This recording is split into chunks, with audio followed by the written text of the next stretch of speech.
Assalamualaikum warahmatullahi wabarakatuh. Selamat pagi anak-anak. Gimana kabar hari ini? Semoga kita semua dalam keadaan sehat walafiat tanpa kekurangan suatu apapun. Baiklah anak-anak, kali ini Pak Guru akan menjelaskan tentang materi tajwid, yaitu hukum nun sukun dan tanwin. Hukum nun sukun atau tanwin itu terbagi menjadi 5 bacaan. Yang pertama, bacaan idhar halqi. Yang kedua, bacaan idgham bi gunnah.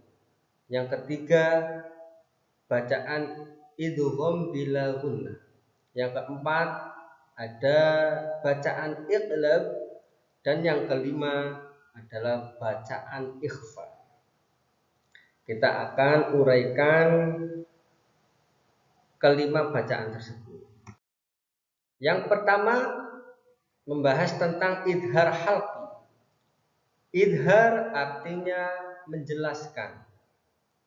Halqi berasal dari kata halak yang artinya tenggorokan. Jadi idhar halqi artinya menjelaskan huruf-huruf tenggorokan. Hukum bacaan disebut idhar halqi, yakni apabila nun sukun atau tanwin bertemu dengan salah satu huruf-huruf halqi. Huruf-huruf halqi ada 6. Apa saja? Yang pertama hamzah, yang kedua ha, yang ketiga ha, yang keempat kho, yang kelima ain, yang keenam ghain. Cara membaca idhar halqi yaitu harus terang, jelas, dan pendek. Contoh membaca idhar halqi. Waman ahsana. Kenapa dibaca idhar halqi? Sebab ada nun sukun bertemu dengan hamzah. Minhum, nunnya dibaca jelas. Minhum. Kenapa dibaca idhar halqi? Sebab ada nun sukun bertemu huruf h. Aliman hakiman. Nah, tanwinnya dibaca jelas. Aliman hakiman. Kenapa dibaca idhar halqi? Sebab ada fathah tanwin bertemu dengan huruf ha. Selanjutnya, yang kedua, bacaan idgham bi gunnah. Idgham artinya memasukkan atau mentasydidkan. Bi gunnah artinya dengan berdengung. Jadi idgham bi gunnah artinya memasukkan dengan berdengung. Hukum bacaan disebut idgham bi gunnah, yakni apabila nun sukun atau tanwin bertemu dengan salah satu huruf 4, yaitu ya, nun, mim, waw, atau disingkat yanmu. Ya, nun, mim, waw. Cara membacanya, nun sukun atau tanwin dimasukkan menjadi satu dengan huruf sesudahnya atau ditasydidkan dengan berdengung. Caranya dengan berdengung yaitu membaca tanwin atau nun sukunnya ditekan selama 1 alif atau 2 harokat. Contohnya idgham bi gunnah. Cara bacanya faman ya'mal. Nun sukunnya masuk ke dalam huruf ya. Faman man. Kenapa dibaca idgham bi gunna? Sebab ada nun sukun bertemu dengan huruf ya. Miwaliyin, nun sukunnya melebur ke huruf wawu dan ditekan. Miwaliyin. Kenapa dibaca idgham bi gunna? Sebab ada nun sukun bertemu dengan huruf wawu.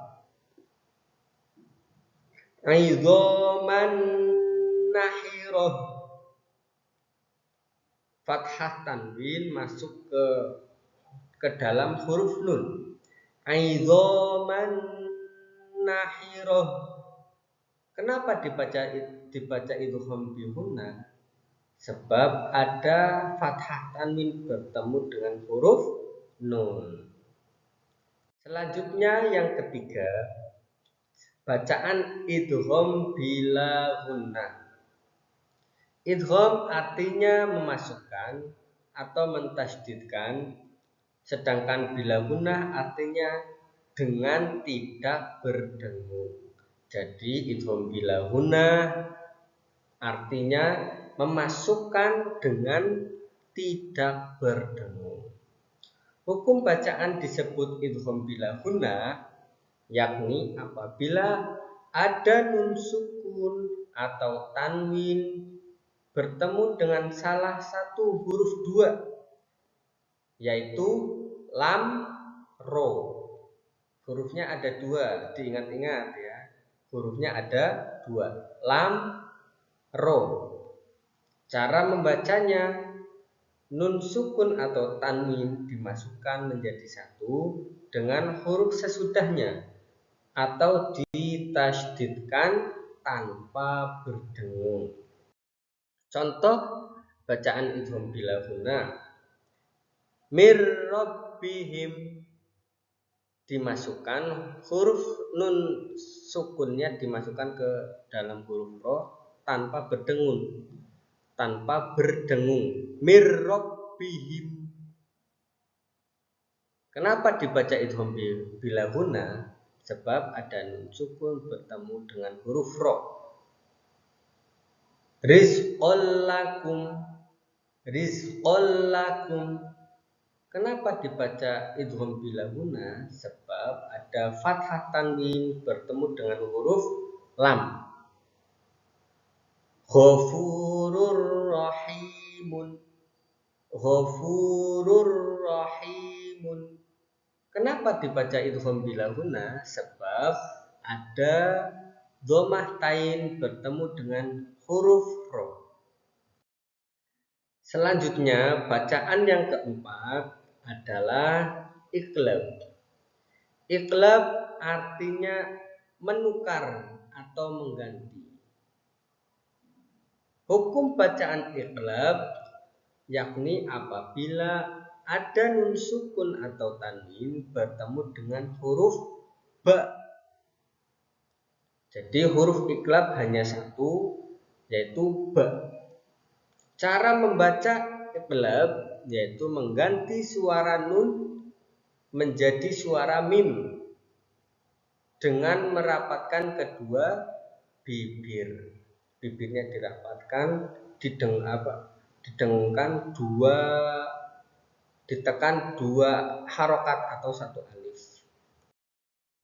Contoh bacaan iqlab. Mim ba'di, nun sukunnya berganti atau berubah dengan bunyi mim. Mim ba'di.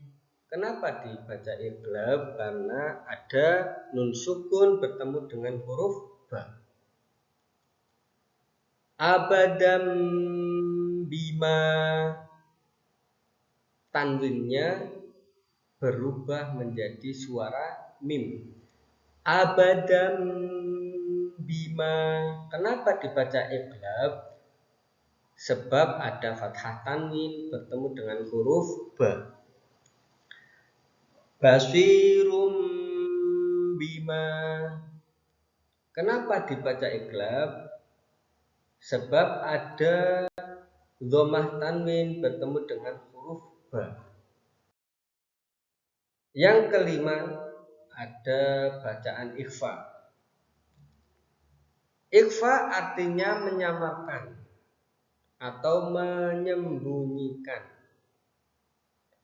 Hukum bacaan disebut ikhfa, yakni apabila nun sukun atau tanwin bertemu dengan salah satu huruf 15. Jadi hurufnya ikhfa itu ada 15. Apa saja? Ta, sa, jim, dal, zal, sin, za, shin, shod, dot, to, do, fa, qaf, kaf. Pak Guru ulangi. Ta, sa, jim, dal, zal, za, sin, shin, shod, dot, to, do, fa, qaf, kaf. Ada 15. Cara membaca ikhfa yaitu disamarkan. Samar itu suara nun sukun atau tanwin terdengar samar di antara bacaan idhar dan idgham.